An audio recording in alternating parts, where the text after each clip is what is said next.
हम लोग कहाँ पढ़ते हैं?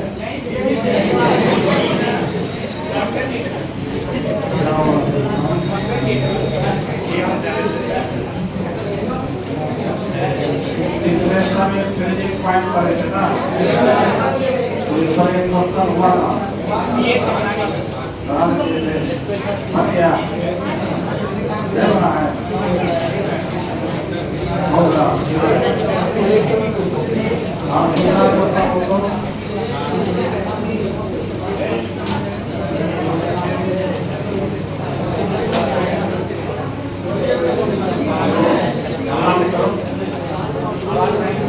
आप आवाज नहीं है।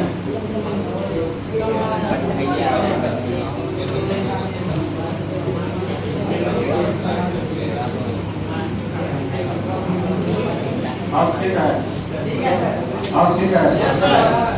अब देखो तो नेक्स्ट क्वेश्चन लिखो।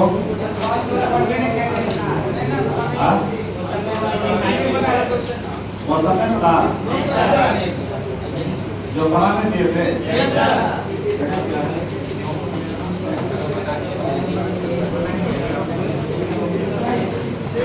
एस्कॉर्बिक एसिड के उस द्रव्यमान का परिकलन करें। द्रव्यमान मतलब क्या? एस्कॉर्बिक एसिड का भार होगा, क्या होगा कि जिसे 75 ग्राम एसिटिक एसिड में घोलने पर एसिटिक एसिड में घोला गया तो एसिटिक एसिड सॉल्वेंट हो गया ना, तो सॉल्वेंट का भार दिया हुआ कितना? ये तुम्हारा WA का मान कितना है? सॉल्वेंट का भार को क्या मानते हैं? WA। और WB का मान, सॉल्यूट का मान पूछ रहा है कितना होगा? WB पूछ रहा है। उसके बाद एसिटिक एसिड में घोलने पर उसके दिमाग में 1.5 केल्विन की कमी होती है। दिमाग मतलब क्या? फ्रीजिंग पॉइंट का कमी होता है। तो डेल्टा Tm का वैल्यू दिया हुआ कितना? और एसिटिक एसिड के लिए Km का भी मान दिया हुआ कितना?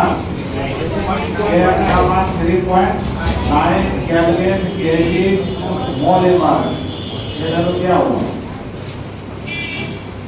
उसके बाद हमको Mg का मान निकालना पड़ेगा, किसके लिए? सॉल्यूट के लिए ना। सॉल्यूट एस्कॉर्बिक एसिड का सूत्र क्या दिया हुआ? C8 इसका अनुपात निकालो। कार्बन का 12 गुना कितना होगा? 10 प्लस हाइड्रोजन का 1 गुना 8 प्लस ऑक्सीजन का 12 गुना 8, तो जोड़ो 12 72 1 गुना 8 सोलो 8 है।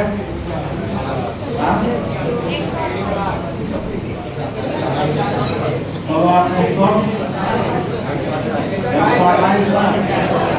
तो 1.5 वाला कितना हुआ? 80 हो गया, 208 हो गया, तो आ गया 200। तो अब नहीं निकलेगा। अब फॉर्मूला बोलेगा, क्या फॉर्मूला था बताइए?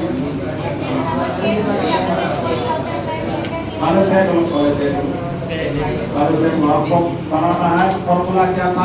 Mv बराबर Km Guna WB Guna 1000 by delta Tm Guna WA। Mv का मान कितना निकला? 208। और Km का मान 3.9 और WB को निकालना है, तो WB रह जाएगा आज 1000 बटे डेल्टा Tm का मान और WA का मान। अब WB निकालना है जिसको एक साइड, तो इतना गुना हो जाएगा टोटल बटे इतना इतना होगा। डायरेक्ट WB बराबर लिखेंगे 208 गुना 1.5 गुना 75 बाय 3.9 इंटू 1000। अब इसको सॉल्व करिए आप। ये तो पॉइंट हो गया।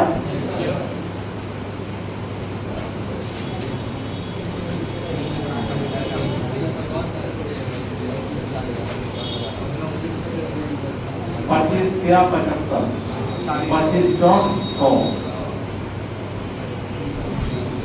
3 5 है 15, 5 8 है 48, 8 दूनी 16, 8 दूनी 16, 4 8 6 48, 11 हो गया 39, 11 दूनी 26, 3 दूनी 6। तो वही निकला भाग निकला तो भाग का मात्रा ये वर्ड का ग्राम मतलब एस्कॉर्बिक एसिड कितना डालना था 6 ग्राम। ऐसा हो गया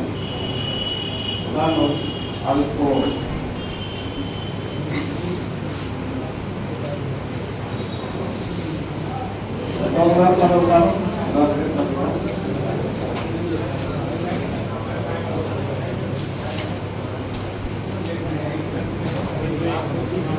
ग्राम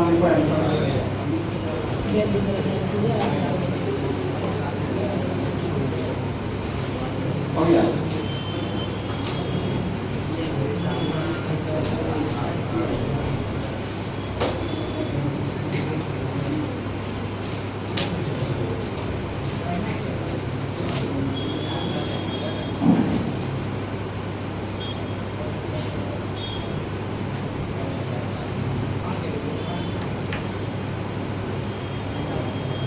क्या कर रहा है रविशंकर?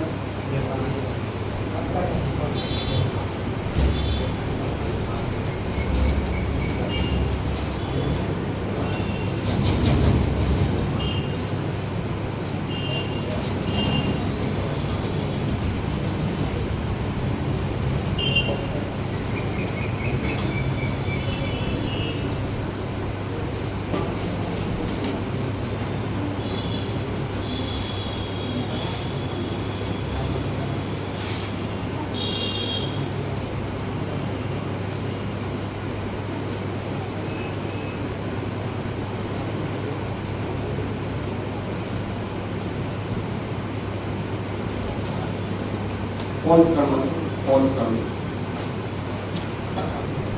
हो गया। आप नेक्स्ट क्वेश्चन पे चलो। नेक्स्ट क्वेश्चन ये भी कौन क्वेश्चन है?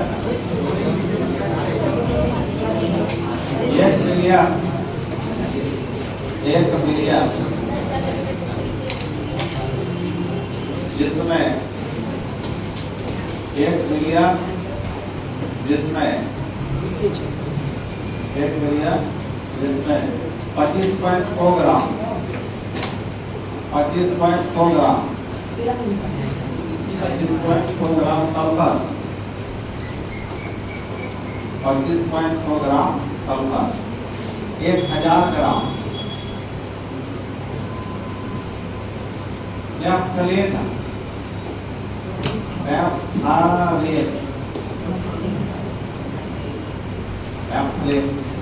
केमिकल होता है नैफ्थलीन में खुला है, नैफ्थलीन में खुला है। तो बता इसमें सॉल्यूट कौन हुआ, सॉल्वेंट कौन हुआ? सल्फर सॉल्वेंट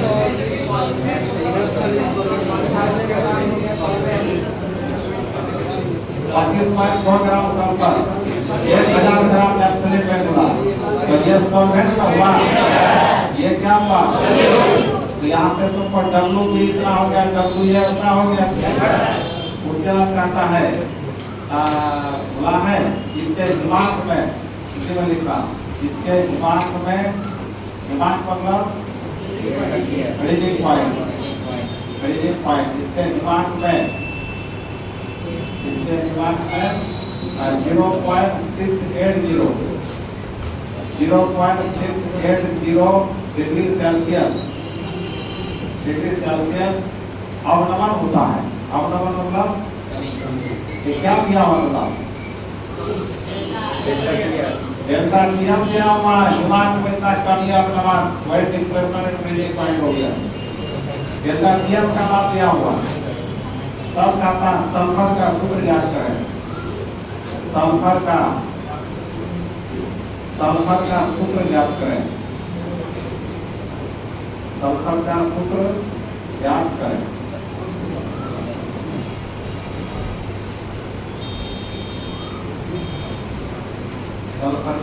ज्ञात करें।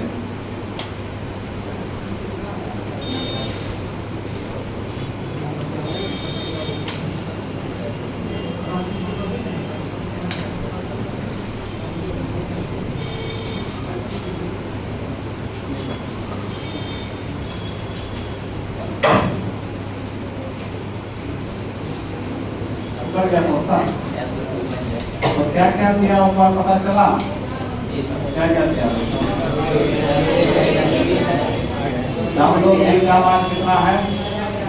25.6 ग्राम और WA का मान 1000 ग्राम और डेल्टा TF का मान डिग्री सेल्सियस। इसको केल्विन में बदलना होगा। तो बता दें डेल्टा जब लगा रहेगा डिग्री सेल्सियस केल्विन बराबर होता है, तो ये किसके बराबर हो जाएगा? केल्विन हो गया। आज यदि डेल्टा नहीं लगा रहता तो डिग्री सेल्सियस को केल्विन में 273 जोड़ना पड़ता है, पता है ना? ये जो है परिवर्तन है, डेल्टा है परिवर्तन, इसलिए कोई फर्क नहीं पड़ेगा, इसके बराबर हो जाएगा। अब उसके बाद आपको क्या निकालना है बच्चा? सल्फर का सूत्र। ये जो सल्फर कितना ग्राम गिराया गया था 1000 ग्राम का, इसमें इसका सूत्र क्या होगा?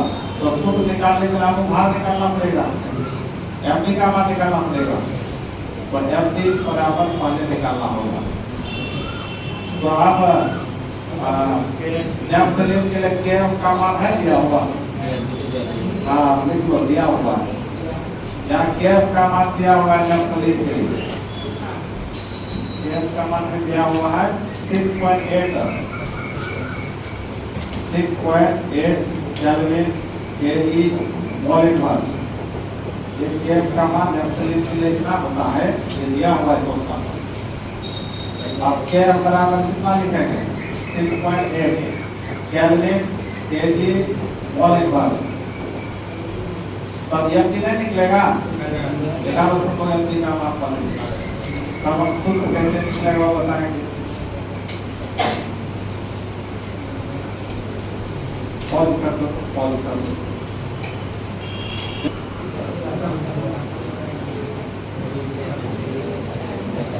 तो देखो क्या फॉर्मूला है? एमडी बराबर केएफ गुना डब्ल्यूबी गुना 1000 का क्या डेल्टा टीएफ गुना डब्ल्यू। एमडी तो आपको निकालना है। केएफ का मान कितना था? 6.8 गुना डब्ल्यूबी का मान 25.6 गुना 1000 बाय डेल्टा टीएफ का मान 0.680 और डब्ल्यू का मान 1000। तो यहाँ देखो ये तो 1000 मेरा खत्म। अब यहाँ पॉइंट के बाद एक पॉइंट के बाद 2 अंक है, तो क्या करें 1 0 हम यहाँ बढ़ा देंगे, तो ये दोनों खत्म ये खत्म। अब 1 0 इससे खत्म, खत्म क्या बचा? 290। एमडी का मान ग्राम प्रति मोल, अनुभार का मान क्या? ग्राम प्रति मोल। तो सिर्फ अनुभार निकला नहीं, किसका? सल्फर का। यह अनुभार किसका निकला? सल्फर का अनुभार निकला, मॉलिक्यूलर वेट निकला, मोलर मास निकला। अब सल्फर का सूत्र निकालना है, ये क्वेश्चन करना है ना। यदि तुमको पूछता सल्फर का अनुभार ज्ञात करें तो यही आंसर होता, लेकिन सल्फर का सूत्र पूछा है, तो सूत्र कैसे निकलेगा? औसत का हो गया, तो सूत्र कैसे बनेगा?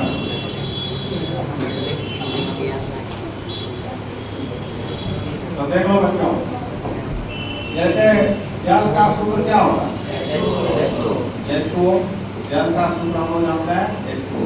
इसका अनुभार निकालो, 18 होगा। हाइड्रोजन का 1 गुना 2 प्लस ऑक्सीजन का 18 अनुभार हुआ, मॉलिक्यूलर वेट हुआ, कि नहीं?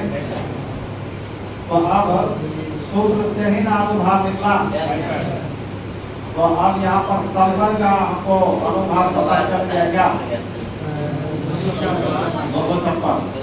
अतः अनुभार से ही सूत्र निकल सकता है। सूत्र से क्या निकला? अनुभाग से क्या निकलेगा? सूत्र। तो मतलब किसी भी पदार्थ का जो अनुभाग होता है उसके सूत्र भाग के बराबर होता है। इसके बराबर सूत्र भाग, जिसको फॉर्मूला वेट बोलते हैं। तो इसमें हम लोग क्या मानेंगे हमको क्या मानेंगे तो देखो,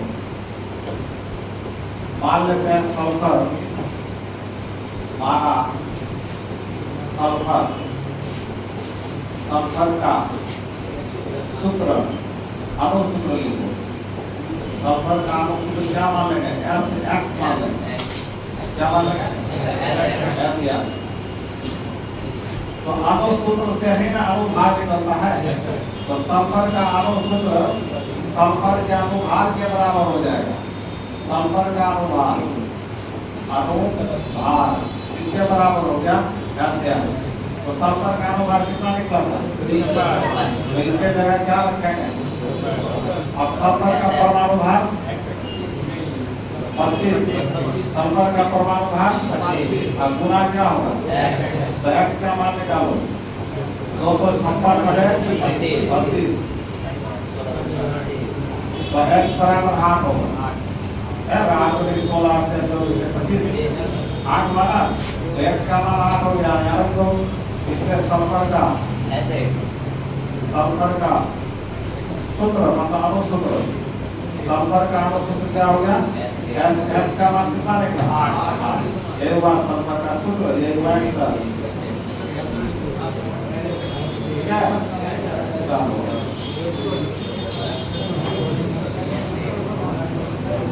सल्फर अकेला माना, सल्फर अकेला तत्व है, तो उसमें ये कानून में कितना परमाणु होगा तो एक्स मान लिए, इसमें एक्स हो गया। एक्स का मान निकालिए, हो गया सूत्र।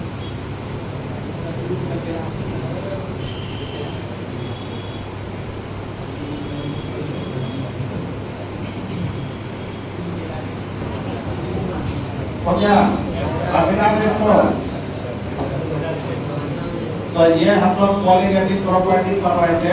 पॉलीगेटिव प्रॉपर्टी कितना प्रकार का बताइए? 4 प्रकार। पहला प्रकार क्या था? रिलेटिव लोअरिंग वेपर प्रेशर, पांच उदाहरण में आप व्यक्ति का प्रमाण पढ़े थे ना। दूसरा था elimination in boiling point, contact में होते हैं। तीसरा क्या था? इलिमिनेशन इन फ्रीजिंग पॉइंट, दिमाग में अपना। और चौथा था ऑस्मोटिक प्रेशर। अब ऑस्मोटिक प्रेशर पढ़ना है, ठीक है। तो ऑस्मोटिक प्रेशर पढ़ने से पहले कुछ चीज को जानना पड़ेगा, तब वो समझ में आएगा। तो क्या क्या जानना पड़ेगा? पॉलीमर लाइन में semi permeable membrane, semi permeable membrane, semi permeable membrane, इसको हिंदी में बोलते हैं अर्ध पारगम्य झिल्ली, अर्ध पारगम्य झिल्ली, इसको शॉर्ट में बोलते हैं एसपीएफ। एसपीएफ का फुल फॉर्म क्या हुआ? सेमी परमेबल मेम्ब्रेन, ठीक है।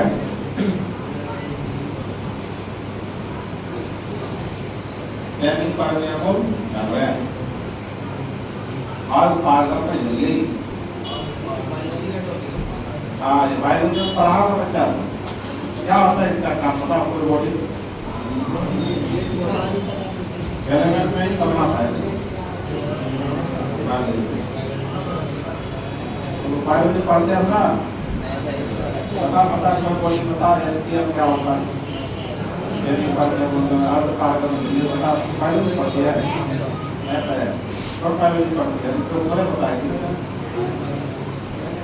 तो पढ़ती है क्या होता है।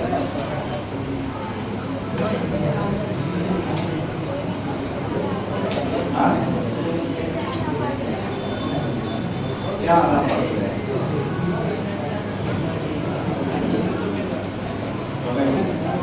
ये सेमी परमेबल ठंडा पत्र होता है, चाय ठंडा। जैसे घर में चाय बनता है तो चाय छानता है ना, तो छानने के टाइम में क्या बच जाता है ऊपर में? चाय पत्ती। और जो पानी वाला दूध का चीनी का मिश्रण है कहाँ चले जाता है? तो वही बात सेमी पर उसमें क्या हुआ? सेमी पर में सेमी होने के आधा पर में वो मतलब आर पार आने जाने वाला, आधा आर पार आने जाने वाला। तो यहाँ चाय में तो बहुत सारा चीज है, तुम्हारा चीनी है, दूध है, पानी है, तो ठंडा पत्र है, चाय पत्ती मतलब चाय ही ठंडा है, मतलब चाय पत्ती ठंड जाता है। यहाँ पर सेमी परमेबल में क्या होता है इसे समझिए। जैसे सॉल्यूशन क्या क्या चीज से बना होता है? सॉल्वेंट से प्लस सॉल्यूट से बना होता है। तो सॉल्यूट के एग्जाम्पल में चीनी मान लीजिए, और सॉल्वेंट के एग्जाम्पल में जल मान लीजिए, है ना?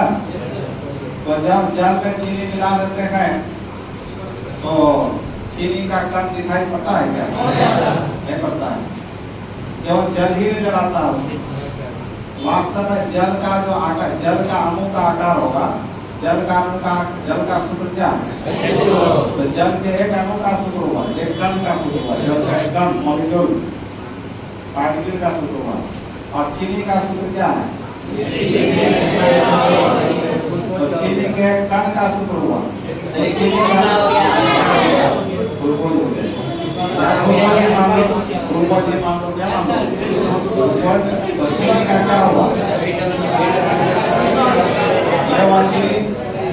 चीनी का एक कण का सूत्र हुआ ना।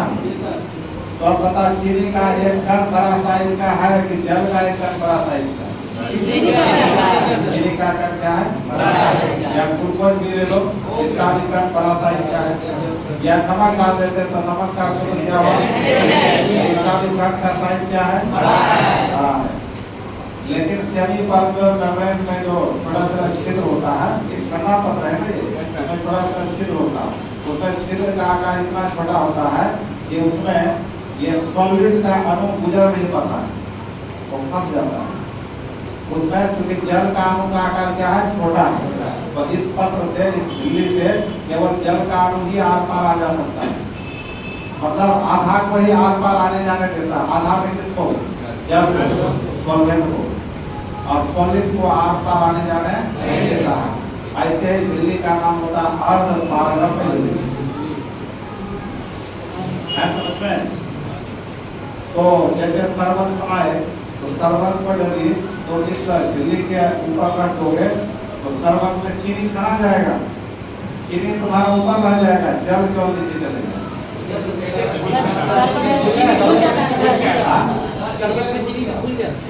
चीनी तो घुलता ही है, लेकिन क्या बोले, चीनी का कण बड़ा साइज का होता है ना, और जल का कण क्या है? तो जल ही सिर्फ नीचे चल जाएगा। चाय पत्ती वाला मतलब है, यहाँ पर चाय पत्ती बड़ा छेद होकर दिखाई पड़ता है, छेद तो छेद इसमें थोड़ा, इस छेद आँख से दिखाई नहीं पड़ेगा, इतना छोटा होता है। माइक्रोस्कोप लगेगा तो उसमें चीनी का अणु ऊपर फंस जाता है, क्योंकि उसका आकार क्या है? बड़ा है, तो छोटे छिद्र में गुजर नहीं पाता।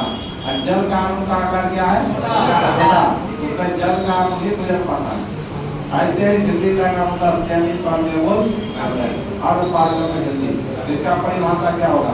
वैसा मेम्ब्रेन, वैसा झिल्ली जो अपने से होकर केवल सॉल्वेंट के अणु को आर पार आने जाने देता है, सॉलिड के अणु को आर पार आने जाने नहीं देता है। उसी झिल्ली का क्या नाम होता है? अर्ध पारगम्य झिल्ली। इसमें खाली पानी पानी ही पानी, सोडियम की मात्रा नहीं जाएगा, कुछ भी नहीं। अल्कोहल भी जा सकता है। जो सॉल्वेंट, जो दूध में होगा सॉल्वेंट बोले, तो सॉल्यूशन है। तो क्या बोले, सॉल्वेंट का अणु ही आर पार, सॉल्वेंट का मतलब कुछ भी हो सकता है, ethyl alcohol, methyl alcohol, benzene, कुछ भी हो सकता है। तो सेमी परमेबल मेम्ब्रेन का परिभाषा क्या होगा बताओ? वैसा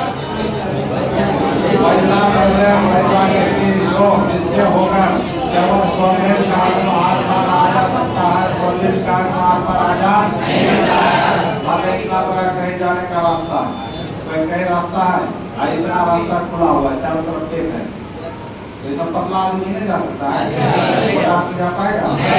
और बात क्या है? पतला लिया। ये चीनी या सॉलिड जो भी होगा उसका आकार क्या होगा? बड़ा होगा। और जल का अणु का आकार क्या है? तो छोटा सिलिंडर में जल जाएगा। और ये बड़ा आकार का ये फल जाएगा, क्या पता है? समझ में आया? तो सेमी परमेंट मोमेंट क्या है जो पता चला?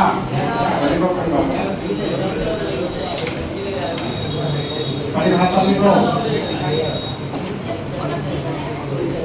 लिखो वैसा मेम्ब्रेन, वैसा मेम्ब्रेन दिल्ली, वैसा दिल्ली, जिससे होकर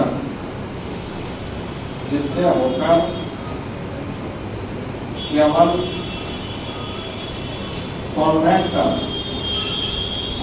सॉल्वेंट मतलब विलायक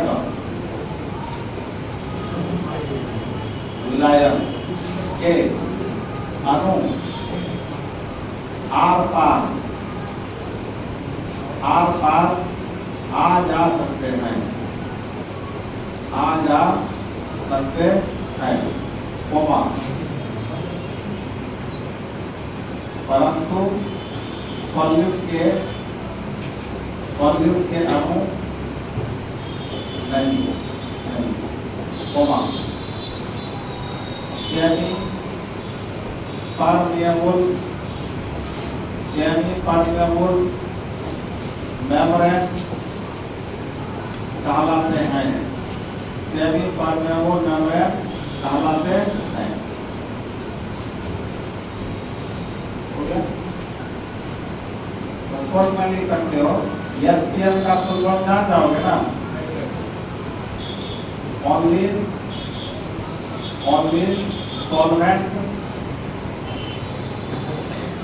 solvent molecules allow। एसपीएम का काम क्या होता है शॉर्टकट में? Only solvent molecules allow। क्या हुआ इसका मीनिंग?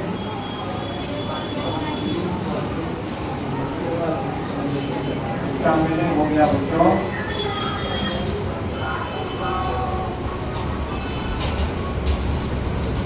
ये केवल सॉल्वेंट के अणु को ही अलाउ करेगा, आने जाने देगा।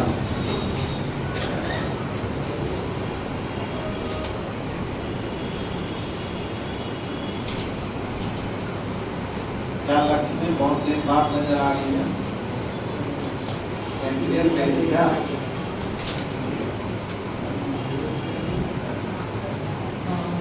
ऐसी पढ़ाई हो रहा है। SPM only solvent molecules allow. हो गया बच्चों? अब एसपीएम का कुछ एग्जाम्पल ले लेते हैं, क्या क्या एसपीएम हो सकता है, क्या क्या होता है। तो एसपीएम दो प्रकार का हो सकता है, एक प्राकृतिक और एक कृत्रिम। प्राकृतिक का मतलब जो जीव जंतुओं से प्राप्त होगा, पेड़ पौधों से प्राप्त होगा। और एक होता है कृत्रिम मतलब जो मानव द्वारा बनाया जाता है। ठीक है? तो एसपीएम कितना प्रकार का हुआ? दो प्रकार का। कौन कौन? प्राकृतिक एसपीएम और एक कृत्रिम एसपीएम।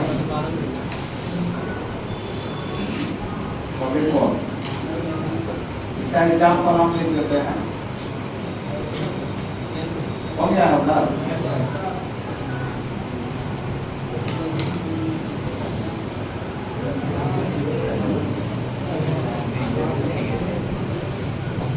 तो इसका एग्जाम्पल ले लो डायरेक्ट। एक होता पार्चमेंट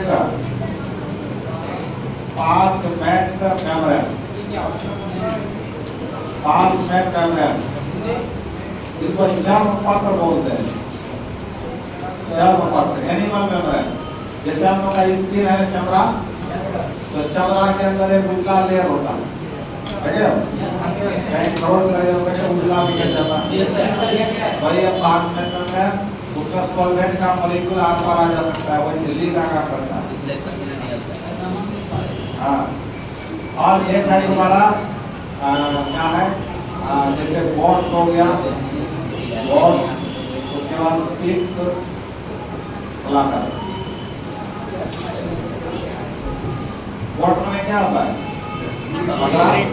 पकड़ा पकड़ा तीस मैंने हुआ दूसरे का पेट में ब्लाडर होता है हम लोग के पेट में ब्लाडर है तो ये किसका काम करता है एसटीएम का काम करता है समझ गए यह तुम्हारा क्या है प्राकृतिक हुआ कि मानव निर्मित हुआ प्राकृतिक हुआ नेचुरल हुआ ये सारे तुम्हारे प्राकृतिक एसटीएम है प्राकृतिक एसटीएम में आता है असली ऐसा प्राकृतिक चीज है बहुत दिन तक ठीक नहीं रहेगा खराब हो जाता है सड़ने लगता है खराब होने लगता है इसलिए मनुष्यों ने क्या किया केमिकली बनाया केमिकल के द्वारा बनाया तो केमिकल के द्वारा क्या बनाया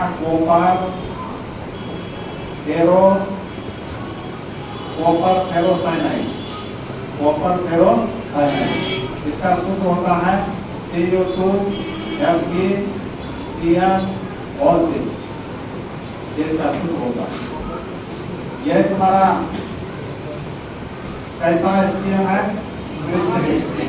कृत्रिम आर्टिफिशियल कृत्रिम एसटीएम ये बात पूछा भी है कि एसटीएम सेमी परमेबल मेम्ब्रेन का सूत्र क्या होगा क्या सूत्र होगा CO2 FeCN और C ये कॉम्प्लेक्स कंपाउंड होता है जटिल कंपाउंड होता है इसके बाद में चैप्टर हम लोग पढ़ने वाले हैं कोऑर्डिनेशन कंपाउंड सिलेबस में लिखाए थे वहां पढ़ेंगे इस सब के बारे में इसका वास्तविक नाम क्या होगा कैसे लिखा जाता है सब सारा पढ़ना हाँ क्या दिखता है जल्दी तो हम दिखा देते हैं पहले को क्या बता दो तो तुम पढ़ रहे सेमी परमेबल मेम्ब्रेन का सूत्र पूछेगा बच्चों तो क्या लिखोगे बोलो तो नहीं लिखोगे सूत्र लिखना है याद करना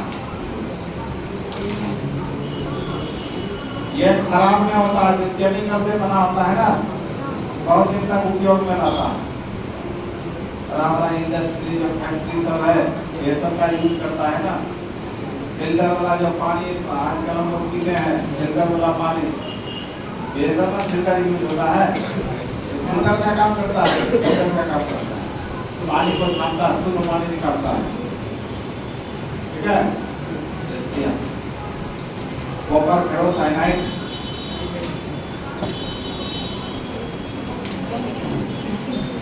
तो ये किसका सूत्र हुआ बच्चों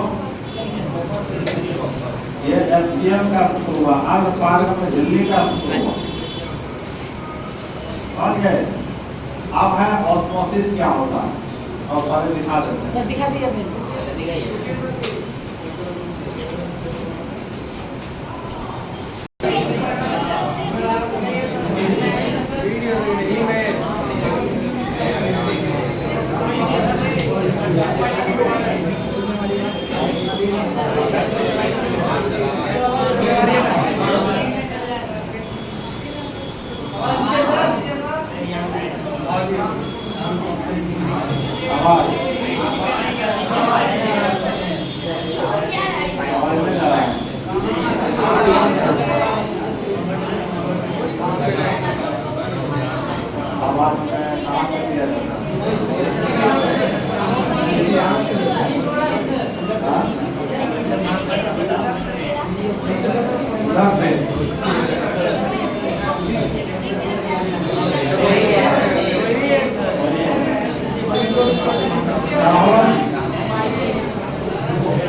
आप इसका काम पास लो ऐसी पढ़ाई का मजा लगेगा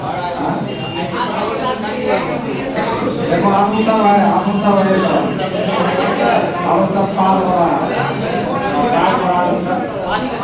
पानी का सब है तो मॉलिक्यूल मोलिका और एक कंसंट्रेशन करेंगे मतलब इसको पार करना है तो अनुसार पास करना है गवर्नमेंट का काम कर रहा है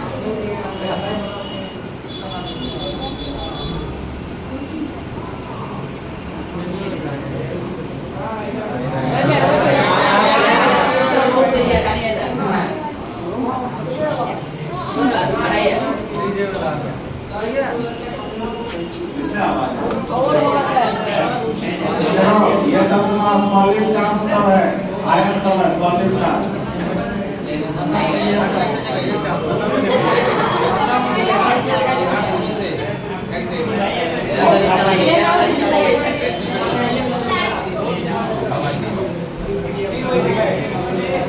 एक काम करना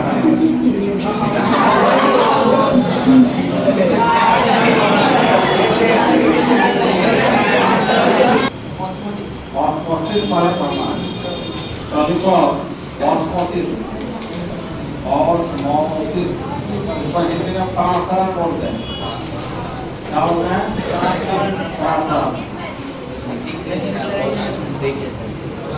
जिसमें में क्या बोलते हैं परासरण ठीक है अगले कोई इसमें क्या बोलता है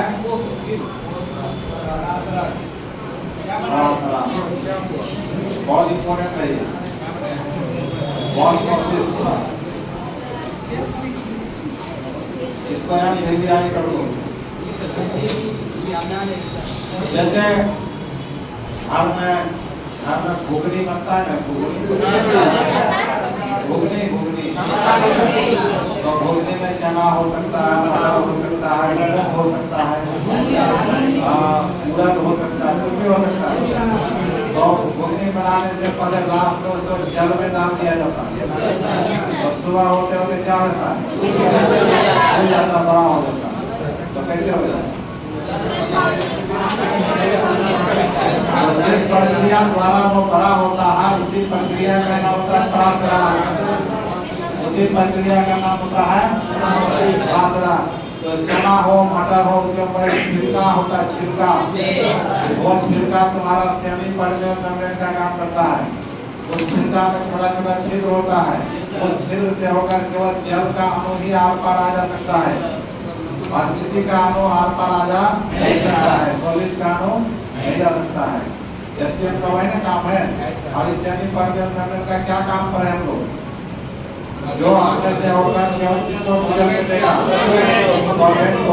सॉलिड को गुजरने नहीं देगा वही ना एसपीएम का काम है तो जैसे तुम्हारा एक बर्तन में जल रखती जल का मतलब है जल का मतलब छोटा छोटा साइज का होता है जिसमें चना सब रखती ये सब चना है तो चना के ऊपर छिलका होता है तो छिलका तुम्हारा किसका काम करता है तो बाहर में चारों तरफ जल ही ना है तो जल काम इसके अंदर प्रवेश करना शुरू कर देता है तो इसी प्रक्रिया का नाम होता है लेकिन परिभाषा कैसे होगा तो समझना होगा तो देखो इसको तो ये हेडलाइन लिखे हो ना है लिखे हो इसको हेडलाइन लिखो ऑस्मोसिस लिखा आप इसको एक फिगर से हम लोग समझते हैं फिगर से समझते हैं देखो कैसे फिगर से समझते हैं तो ये तुम्हारा है एक बर्तन क्या है बर्तन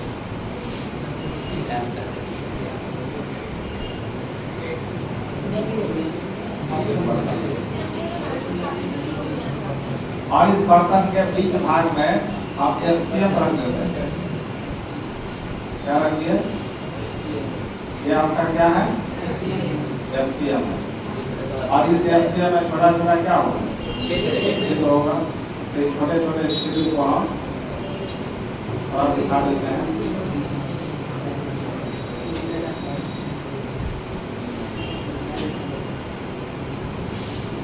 ये तो बराबर दिखाई दे रहा है लेकिन वास्तव में कैसा होता है और थोड़ा थोड़ा आप से नहीं देख सकते हो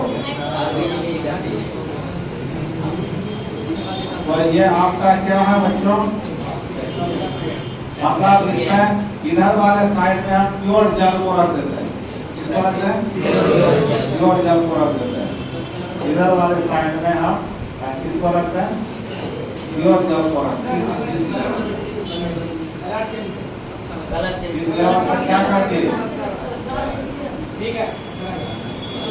इस लेवल पर क्या करते हैं हम लोग प्योर जल को रख दिए क्या रख दिए प्योर जल को रख दिए ये सब थोड़ा थोड़ा जल का अनुसार है। आप कितना कम हुआ है इसमें, कितना मुश्किल हो जाएगा। आप इस साइड में सॉल्यूशन को रख देते हैं, सॉल्यूशन और नमक का घोल, चीनी का घोल, यूरिया का घोल, कुछ भी रख दो सॉल्यूशन। तो हम यहाँ क्या कर रहे हैं, जिस लेवल तक इधर पानी लिया है उस लेवल तक इधर सॉल्यूशन लेना है। इधर क्या लेना है, सॉल्यूशन लेना है। इसमें भी तो जल होगा, सॉल्यूशन में तो जल होगा कि नहीं, लेकिन इसमें सॉलिड का ही पार्टिकल होगा। तो सॉलिड का पार्टिकल को थोड़ा कलर दिखाना होगा। तो इसको दिखाना है।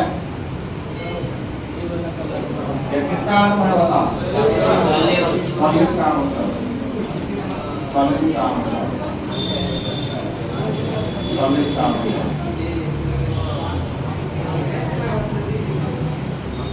तो ये आपका हो गया सॉल्वेंट।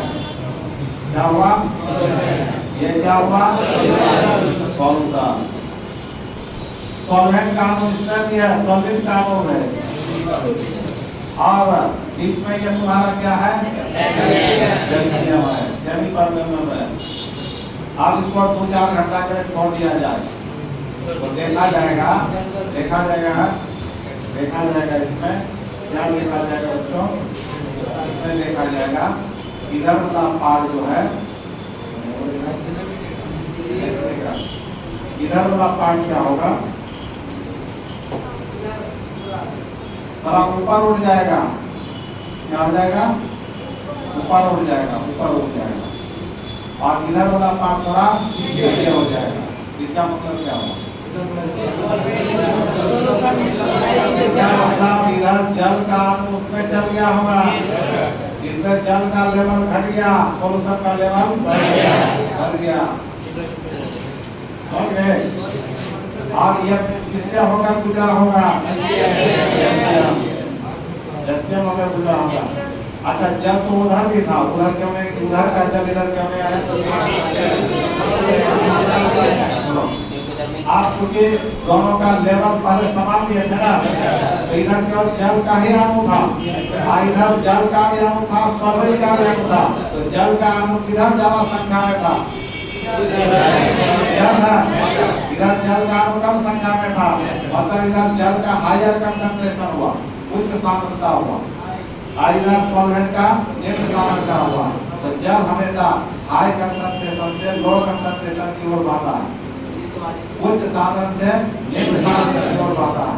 इसमें इसका जल उसके अंदर जाने लगा, इसी प्रक्रिया का नाम होता है परागण। तो परागण का परिभाषा क्या होगा, सुनो, वैसी प्रक्रिया, एक प्रक्रिया है कि नहीं, प्रोसेस है, वैसी प्रक्रिया जिसमें सॉल्वेंट अणु का बहाव, सॉल्वेंट अणु का बहाव एसटीएम द्वारा, एसटीएम बोलना पड़ेगा, सॉल्वेंट मॉलिक्यूल्स का बहाव एसटीएम द्वारा सॉल्यूशन की ओर होता है, इधर होता है। इसी प्रक्रिया का नाम है ऑस्मोसिस परागण।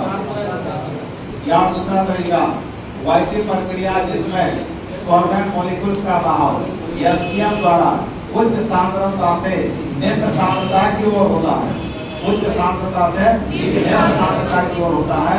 उसी प्रक्रिया का नाम क्या होता है, ऑस्मोसिस। जब हम लोग पानी में हम लोग क्या कर देते हैं, पानी में हम लोग चना मटर को रख देते हैं। तो चना या मटर के ऊपर एक लेयर होता है, मतलब छिलका।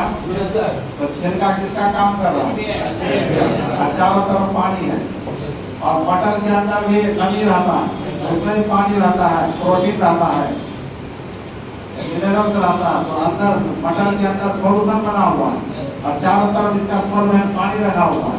तो हाई कंसंट्रेशन किधर होगा, बाहर होगा, बाहर पानी का सांद्रता ज्यादा है, बाहर का मात्रा, पानी का मात्रा क्या है, अंदर पानी का मात्रा, तो बाहर का पानी अंदर जाएगा कि नहीं, इसमें मटर फूल जाता है। ये हुआ ऑस्मोसिस प्रक्रिया।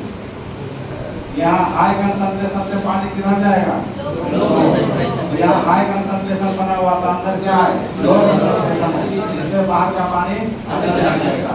इसी प्रक्रिया का नाम हुआ ऑस्मोसिस। जैसे अभी आम का सीजन है तो अब बड़ा बड़ा आम होने लगा है, तो आज से क्या होता है, अचार बनाना। तो अचार बनाने से पहले उसको कटिंग करके नमक हल्दी का लेप करके उसको रख दिया जाता है सुखाने के लिए। सर उबाला जाता है सर, पहले उबाला उबाला जाता जाता है। है उबाला जाता है। सर तो असली अचार है। असली अचार क्या होता है, जब आम को काट करके नमक हल्दी का लेप करके कुछ देर एक दो दिन छोड़ दिया जाता है, क्यों ऐसा होता है, उसको नमक से काट करके मतलब उसका जो नमी है उसको सोख लेता है सर। नमी को छोड़ देता है। जैसे कि धूप में रखेंगे तो उसमें पानी तो कुछ नहीं रहेगा, पानी रहेगा तो उसमें तो धूप में तो सूख जाएगा ना सर। तो नमक हल्दी के बिना नहीं रखता है, नमक हल्दी डाल के रखा जाता है। समझता हूँ। पानी है नमक अगर बहुत अच्छा खाती है तो ये खाती है अभी तो खाने में तो समझ जाओ डाला जाता है। ये आम है, आम के कच्चे आम में पानी रहता है ना, तो पानी वाला यदि अच्छा पानी आम के साथ यदि पानी रहेगा तो अचार सही नहीं बनता है, खराब होने लगता है। वैसे यदि शुद्ध अचार बनाओगे बिना पानी मिला तो बहुत दिन तक रहता है, सुरक्षित सालों सालों रह जाता है। आप पानी मिला यदि बनाओ जल्दी खराब हो जाएगा, इसलिए पानी को निकालना पड़ता है। तो पानी को धूप में सुखा कर नहीं निकलेगा, नहीं तो वो आम पूरा बर्बाद हो जाएगा, उसका टेस्ट खत्म हो जाएगा। तो निकालने का तरीका है, उसको चारों तरफ से नमक का लेप कर देता है। तो नमक तुम्हारा क्या है, हाई कंसंट्रेशन सॉल्यूशन हो गया ना, पानी में घुला के हल्दी नमक डाल के पानी में घुला के हाई सॉल्यूशन हो गया, तो वो हाई कंसंट्रेशन।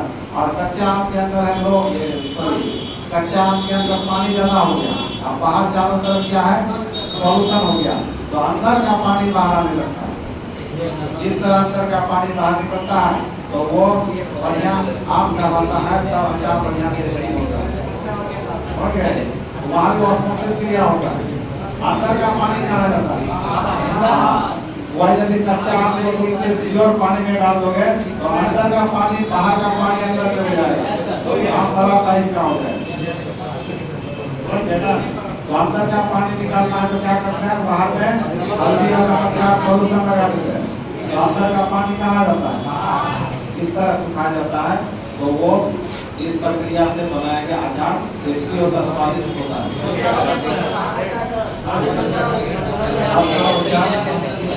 तो ऑस्मोसिस प्रक्रिया समझ में आया क्या?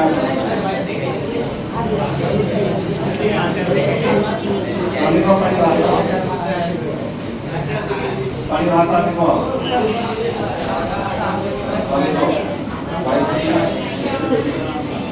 वैश्विक प्रक्रिया, वैश्विक प्रक्रिया मतलब प्रोसेस।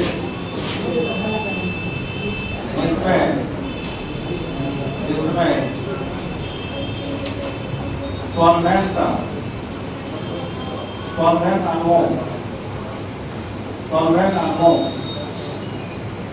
का बहाव, सॉल्वेंट अणुओं का बहाव सेमी परमिएबल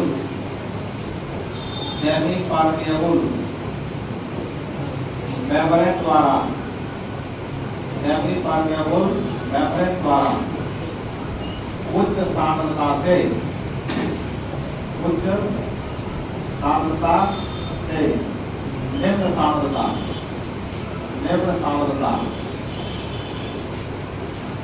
की ओर होने लगता है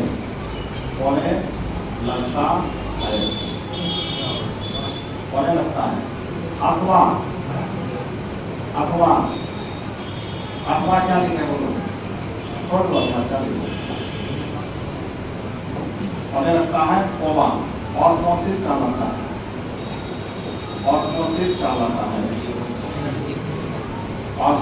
कहलाता है। इसका एग्जाम्पल क्या होगा बताओ तो बच्चों, मटर, चना, किशमिश,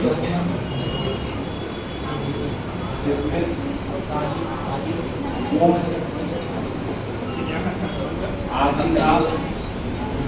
आदि का जल में ऊर्जा, जल में ऊर्जा। ये तुम्हारा ऑस्मोसिस का उदाहरण है, हम लोग के दैनिक जीवन में देखने को मिलता है। मटर, चना, किशमिश, मूंग आदि का जल में ऊर्जा।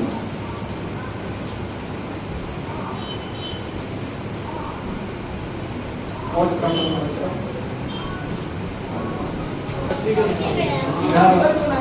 ये सब क्या बता रहा बताओ? और है ना, किधर जा रहा है?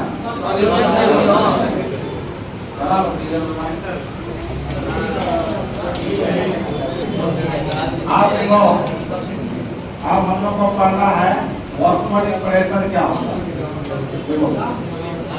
ऑस्मोटिक समझना क्या ना? ऑस्मोटिक हमेशा किधर से किधर होता है? हाई यहाँ पर देखो,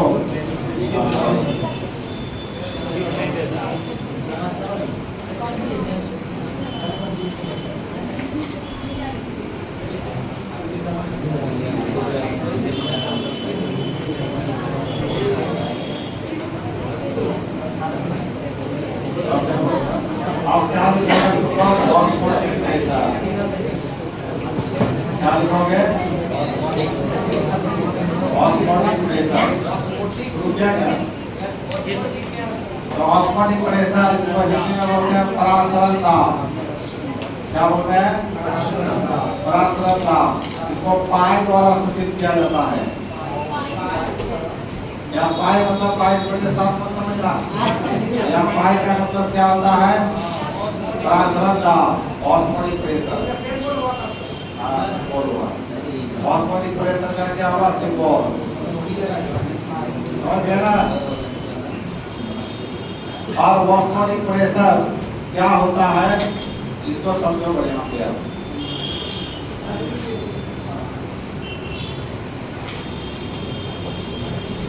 तो देखो बेटा ध्यान से। आज इसी तरह यहाँ पर एक फिगर हम बनाते हैं, जैसे पीछे बनाए थे। तो इसमें बीच में क्या रखती है? और इधर क्या रखती है? इधर क्या रखती है? और इधर वाले में हम क्या लगाते हैं? पिस्टन लगाती है। पिस्टन होता है ना, लोग गाँव घर में रहते हैं, वो पंपिंग सेट में पिस्टन होता है। Liner piston. Liner piston. हम गाँव में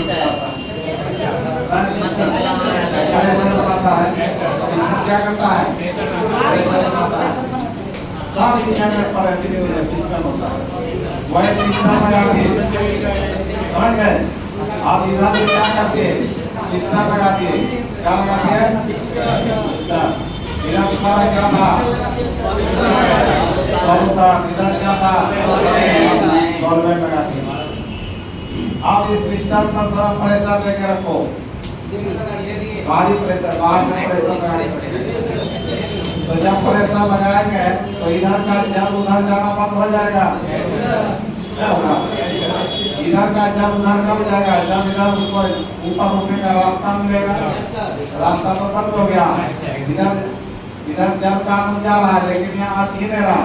अटता का जब ये ऊपर जाता, ऊपर जाने का रास्ता ब्लॉक हो गया। और ऊपर से प्रेशर देकर रखे हैं, और इसको 4 बच्चा ऐसे दबा के उठ पाएगा? इसको दबा के रखे हैं, और इधर से जल का जाना मतलब सॉल्वेंट का मॉलिक्यूल सॉल्यूशन की ओर जाना बंद हो जाएगा। मतलब ऑस्मोसिस क्रिया रुक जाएगा। ऑस्मोसिस प्रक्रिया रुक जाएगा। मतलब बाहरी दाब, बाहर से हम प्रेशर लगाए थे, तो वैसा बाहरी दाब, वैसा बाह्य दाब जिसके द्वारा ऑस्मोसिस प्रक्रिया बंद हो जाता है, रुक जाता है, उसी बाहरी दाब को ही ऑस्मोटिक प्रेशर कहा जाता है। मतलब जिस बाहरी दाब द्वारा ऑस्मोसिस परासरण क्रिया रुक जाता है, उसी बाहरी दाब को क्या बोलते हैं? Osmotic pressure. और ऑस्मोटिक प्रेशर को किससे सूचित करते हैं? मतलब बाहरी दाब किसके बराबर हो गया? I के बराबर। अब यदि ऑस्मोटिक प्रेशर से ज्यादा बाहरी प्रेशर लगाया जाए। ऑस्मोटिक प्रेशर का कितना क्या काम था केवल ऑस्मोसिस क्रिया को रोक दिया, इधर का जल का अणु उधर जाना रोक दिया। अब ऑस्मोटिक प्रेशर से ज्यादा एक्सटर्नल प्रेशर बाहरी दाब यदि लगाया जाए, एकदम पूरा प्रेशर दिया जाए, अब इसका जल इधर जाना शुरू कर देगा, नहीं चलेगा। इधर ढक्कन प्रेशर नहीं है, वैसे नॉर्मली रखा हुआ है, इधर वो हटाव करता है ना, पिस्टन क्या कर रहा है? आप ये पिस्टन पर कोई फोर्स नहीं है, फ्री है, वो अप डाउन कर सकता है। अब इसमें इस पिस्टन पे एक्स्ट्रा फोर्स लगा रहे हैं, इससे ज्यादा ऑस्मोटिक प्रेशर से ज्यादा हम प्रेशर लगाएंगे तो अब इस सॉल्यूशन में जो जल का अणु सब था इधर आना शुरू कर देगा, तो ये ऑस्मोसिस का उल्टा होने लगेगा। इसी का नाम है उल्टा प्रसारण। क्या नाम हुआ? इसको रिवर्स ऑस्मोसिस बोलते हैं। क्या होता है? Reverse osmosis. रिवर्स ऑस्मोसिस, इसी को आरओ कहा जाता है। आरओ कैंट आरओ पानी देता है, कैंट लगाता है ना घर में पानी पीने के लिए, आपने देखा है ना, उसी को आरओ कहा जाता है। मतलब उस फिल्टर की एक क्रिया होता है, हम गंदा पानी अशुद्ध पानी डालते हैं, अब उसी गंदा पानी से इसी प्रक्रिया द्वारा शुद्ध पानी निकलता है, उसके ऊपर ठीक है व्यवहार हो। जैसे मुंबई शहर में ट्यूबवेल नहीं मिलता है, नल नहीं मिलता है, अगर ट्यूबवेल नहीं मिलता है, वहाँ समुद्री जल को पिया जाता है, तो समुद्री जल डायरेक्ट पी सकता है क्या? तो उस जल को किसी प्रक्रिया द्वारा इधर समुद्री जल डालिए, समुद्री जल सॉल्यूशन होता है, उसमें बहुत सारे लवण मिले होते हैं, सॉल्वेंट बहुत सारे होते हैं, तो इसी प्रक्रिया द्वारा समुद्री जल से शुद्ध जल इधर बाहर निकलता है, उसी जल को पीने में प्रयोग किया जाता है। इसको बोलते हैं समुद्री जल का लवणीकरण, मतलब समुद्री जल से लवण को हटा दिया, इधर लवण बच गया, छन गया, इधर शुद्ध जल बाहर हो गया, तो इसी जल को पूरे मुंबई में सप्लाई करता है। इसके अलावा और भी प्रक्रिया होता है, बरसात के दिन में मुंबई में बहुत ज्यादा वर्षा होता है, तो वहाँ बड़े बड़े गड्ढा से गड्ढा खोद करके रखता है देहाती क्षेत्र में, तो वहाँ पानी जमा करता है, फिर उस पानी को इसी फिल्ट्रेशन द्वारा, इसी आरओ द्वारा शुद्ध किया जाता है, तब पूरे मुंबई में सप्लाई होता है। ये आरओ वर्षा के पानी तो सल्फ्यूरिक अम्ल भी रहता है, आम वर्षा भी होता है, हाँ, इसलिए अगर शुद्ध किया है, शुद्ध करेगा तो मात्रा नहीं आएगा, शुद्ध करेगा तो सल्फ्यूरिक अम्ल का मात्रा नहीं आएगा। सल्फ्यूरिक एसिड तुम्हारा अणु ना हो गया, बड़ा अणु ना हो गया, खाना जाता है, तो अणु बनता सब जगह पर होता है, जहाँ बड़ा फैक्ट्री होता है, जहाँ प्रदूषण ज्यादा है, वहाँ अणु बनता है, एसिड वाले एसिड रहे आज समझ में। तो अब reverse osmosis, sorry reverse osmotic pressure का परिभाषा क्या है बताओ लोगों को? वैसा बाहरी दाब, क्या बोले? वैसा बाहरी दाब जो परासरण प्रक्रिया को रोक देता है, अर्थात सॉल्वेंट मॉलिक्यूल्स का बहाव एसपीएम द्वारा सॉल्यूशन की ओर रोक देता है। भाई बाहरी दाब क्या कराया? अब उल्टा परासरण यदि पूछेगा रिवर्स ऑस्मोसिस क्या पूछना है बोलता, तो उल्टा परासरण क्या है, इसका परिभाषा होगा कि जब ऑस्मोटिक प्रेशर से ज्यादा बाहरी दाब लगाया जाता है, तब सॉल्यूशन से सॉल्वेंट मॉलिक्यूल्स का बहाव एसपीएम द्वारा सॉल्वेंट की ओर होने लगता है। इसी प्रक्रिया का नाम है रिवर्स ऑस्मोसिस का उल्टा। ऑस्मोसिस में क्या हुआ था? प्योर सॉल्वेंट का सॉल्यूशन में जाता था, और रिवर्स में क्या हुआ? सॉल्यूशन में तो सॉल्वेंट का मतलब होगा प्योर सॉल्वेंट को आने लगता है, इसी का नाम क्या हुआ? रिवर्स ऑस्मोसिस है।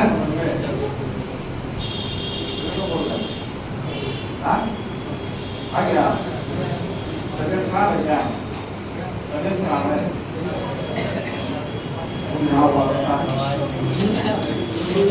बताओ आज का परिभाषा नहीं होता, इसका परिभाषा नहीं होगा। देखो वैसा बाह्य दाब, वैसा बाह्य दाब, बाह्य दाब मतलब बाह्य दाब इक्वेशन का क्या बना है? External pressure. देखो वैसा बाह्य दाब जो ऑस्मोसिस, जो ऑस्मोसिस में परासरण प्रक्रिया को, परासरण प्रक्रिया को क्या करता है?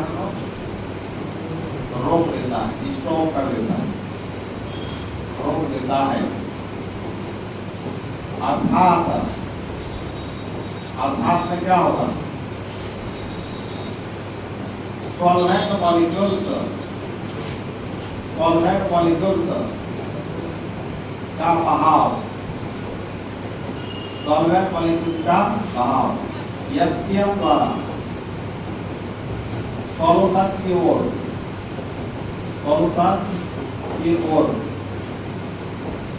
रोक देता है, ऑस्मोटिक प्रेशर कहलाता है, ऑस्मोटिक प्रेशर में पाई कहलाता है।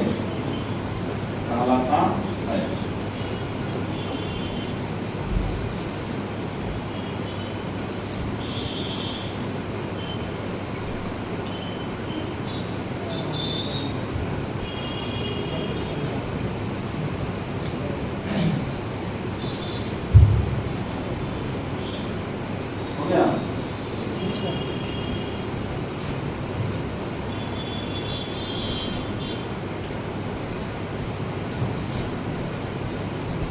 ये हुआ ऑस्मोटिक प्रेशर मतलब परासरण दाब का परिभाषा।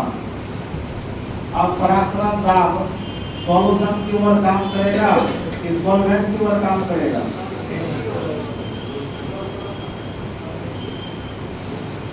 परासरण दाब सॉल्वेंट का होगा कि सॉल्यूशन का होगा?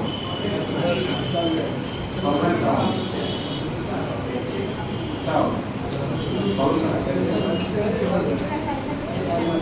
सॉल्यूशन में प्रेशर डालेंगे तो सॉल्यूशन का ऑस्मोटिक प्रेशर होगा, तो सॉल्यूशन का ऑस्मोटिक प्रेशर होता, सॉल्वेंट का नहीं होता। तो इसलिए आप ऑस्मोटिक प्रेशर के आधार पर सॉल्यूशन 3 प्रकार का होता है।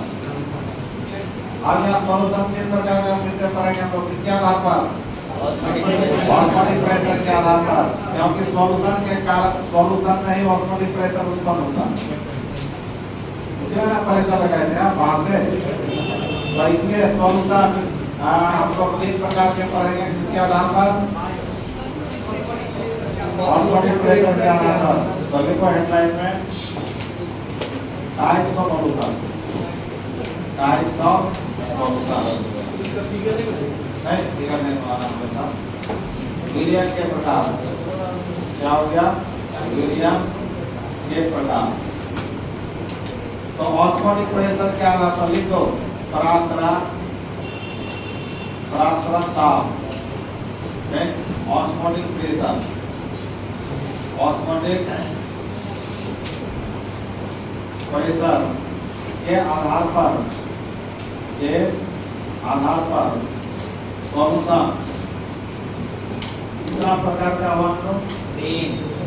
सॉल्यूशन 3 प्रकार के होते हैं, 3 प्रकार के होते हैं, 3 प्रकार के होते हैं। तो पहला प्रकार है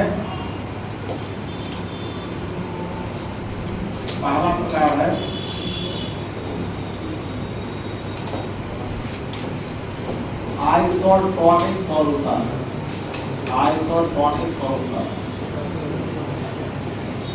जिसको हिंदी में बोलते हैं समपरासरी विलयन, समपरासरी विलयन। और दूसरा प्रकार है हाइपरटोनिक सॉल्यूशन, हाइपरटोनिक सॉल्यूशन, इसका मतलब है अतिपरासरी विलयन, अतिपरासरी मिलियन। और तीसरा प्रकार है हाइपोटोनिक सॉल्यूशन। हाइपोटोनिक सॉल्यूशन का मीनिंग क्या हुआ? अल्प परासरी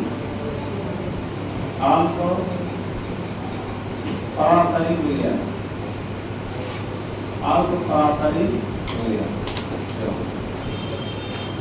आइसोटोनिक, हाइपरटोनिक, हाइपोटोनिक।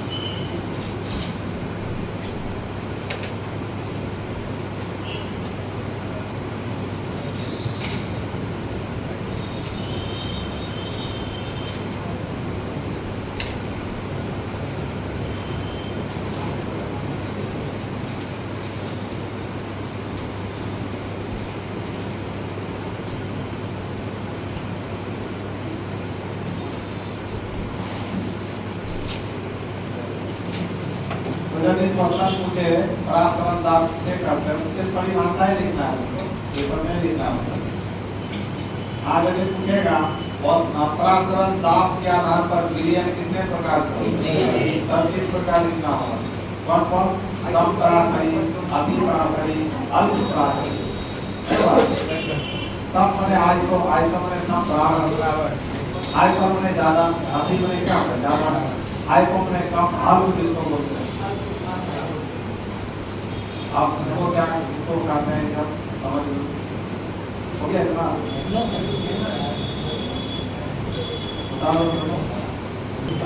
इधर तुम्हारा शुगर सॉल्यूशन है। क्या है? शुगर सॉल्यूशन का मतलब चीनी का घोल है, चीनी का घोल है। तो इसका अपना एक ऑस्मोटिक प्रेशर होगा, परासरण दाब होगा। तो शुगर सॉल्यूशन का ऑस्मोटिक प्रेशर 5 शुगर मान लेते हैं। अगर शुगर सॉल्यूशन का ऑस्मोटिक प्रेशर हो, आगे तुम्हारा यूरिया सॉल्यूशन है। यूरिया सॉल्यूशन मतलब यूरिया का घोल होगा, यूरिया पानी में घुला होगा, या शुगर सॉल्यूशन चीनी पानी में घुला होगा। तो इसका भी अपना ऑस्मोटिक प्रेशर होगा। तो इसका ऑस्मोटिक प्रेशर को 5 यूरिया मान लेते हैं। यदि दोनों सॉल्यूशन का ऑस्मोटिक प्रेशर समान है तब दोनों एक दूसरे का कहलाएगा आइसोटोनिक सॉल्यूशन। क्या कहलाएगा? इसको मान लेते हैं पाई 1, इसको क्या मान लेते हैं? जब दोनों आपस में क्या होगा तब दोनों सॉल्यूशन एक दूसरे का क्या कहलाएगा? परासरी मिलियन। सम मतलब क्या? परासरी मतलब परासरण दाब, ऑस्मोटिक प्रेशर जिसका समान होगा।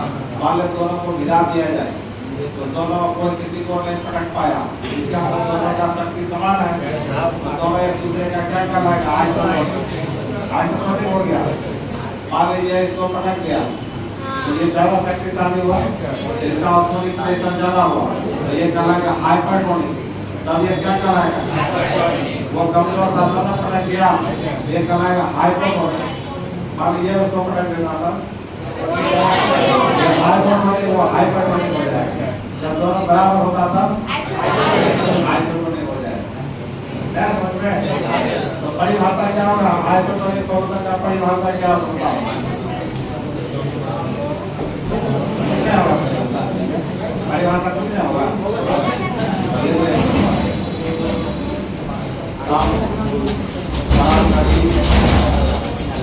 हम परासरी मिलियन। तो इसका परिभाषा लिखो, दो समान ऑस्मोटिक प्रेशर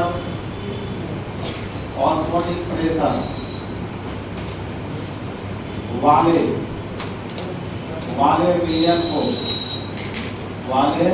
मिलियन को क्या कहते हैं बच्चों? क्या कहते हैं?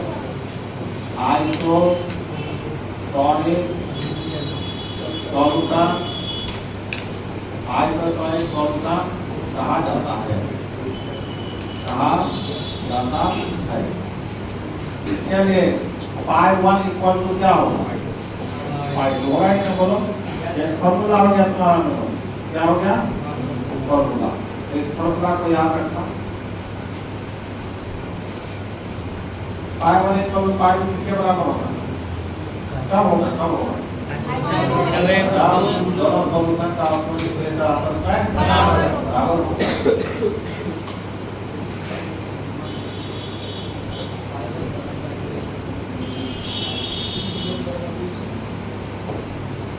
अब दूसरा नंबर क्या है?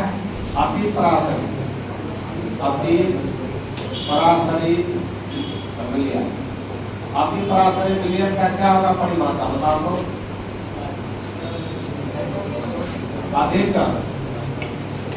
अधिक ऑस्मोटिक प्रेशर, अधिक ऑस्मोटिक प्रेशर वाले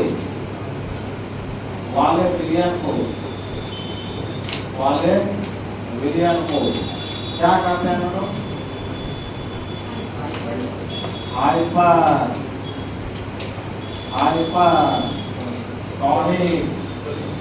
सॉल्यूशन कहा जाता है।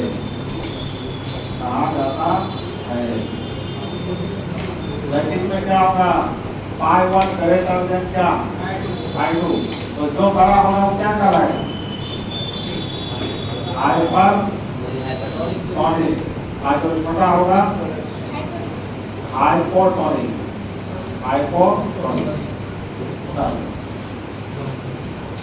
अब अल्पराशरी का परिभाषा लिखो भैया।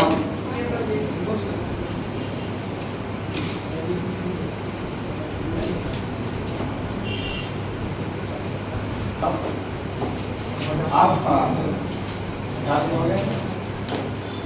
आप लिखो पराशरी, अल्प पराशरी विलयन। इसको इंग्लिश में क्या कहते हैं? क्या होगा इसका परिभाषा? Osmotic pressure,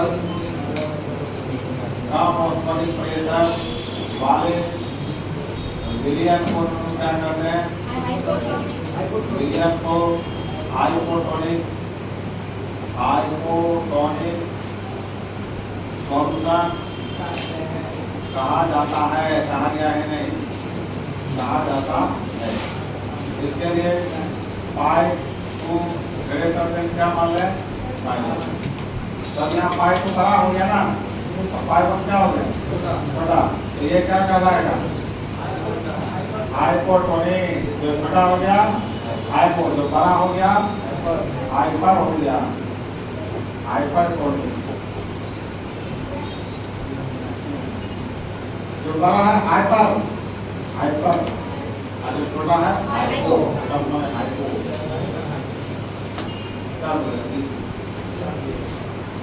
reverse osmosis headline में रिवर्स ऑस्मोसिस। जो शॉर्ट में क्या बोलते हैं? आरओ। इसको हिंदी में क्या बोलते हैं? उल्टा पराशरण। उल्टा पराशरण याद रखना है। प्रतिलोम पराशरण।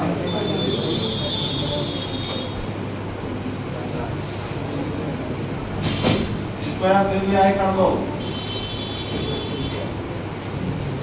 उल्टा पराशरण समझाए थे ना महबूब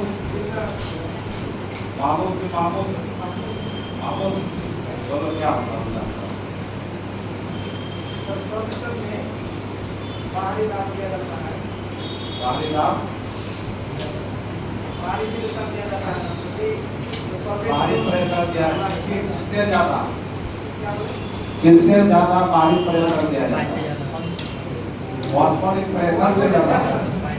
जब पराशरण दाब की अपेक्षा बाह्य दाब ज्यादा लगाया जाता है तब सॉल्यूशन से सॉल्वेंट मॉलिक्यूल्स का बहाव एसपीएम द्वारा प्योर सॉल्वेंट की ओर होने लगता है। इसी प्रक्रिया का नाम है रिवर्स ऑस्मोसिस। ठीक है?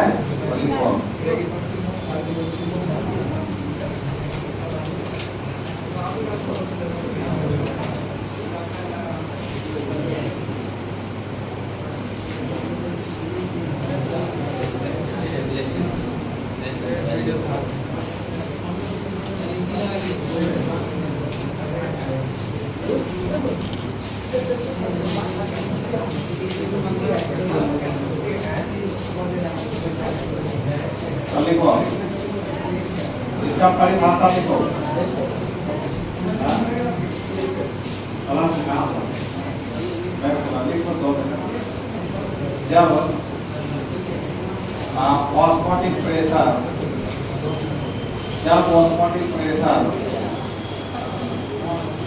से अधिक, जब ऑस्मोटिक प्रेशर से अधिक बाह्य दाब लगाया जाता है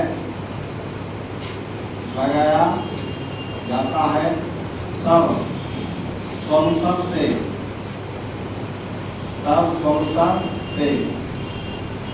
सॉल्वेंट मॉलिक्यूल्स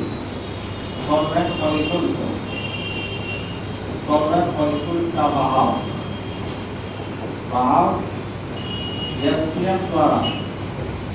एसपीएम द्वारा प्योर सॉल्वेंट की ओर होने लगता है। होने की घटना को, होने की क्रिया को या घटना को, जो क्रिया को क्या बोलते हैं? रिवर्स ऑस्मोसिस कहा जाता है। इसका सबसे अच्छा एग्जाम्पल होता है समुद्री जल का शुद्धिकरण। रिवर्स ऑस्मोसिस का एग्जाम्पल क्या होगा? समुद्री जल का शुद्धिकरण।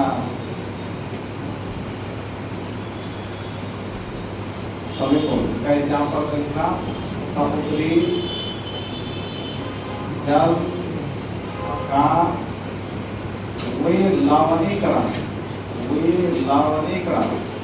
लवणीकरण मतलब लवण को भरा है। इसको इंग्लिश में बोलते हैं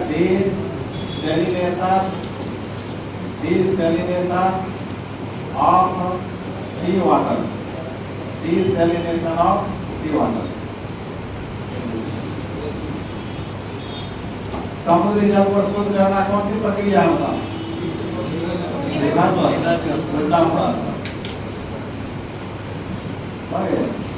तो इस चैप्टर में मतलब इस टॉपिक में तुम्हारे क्लास लग जाएगा।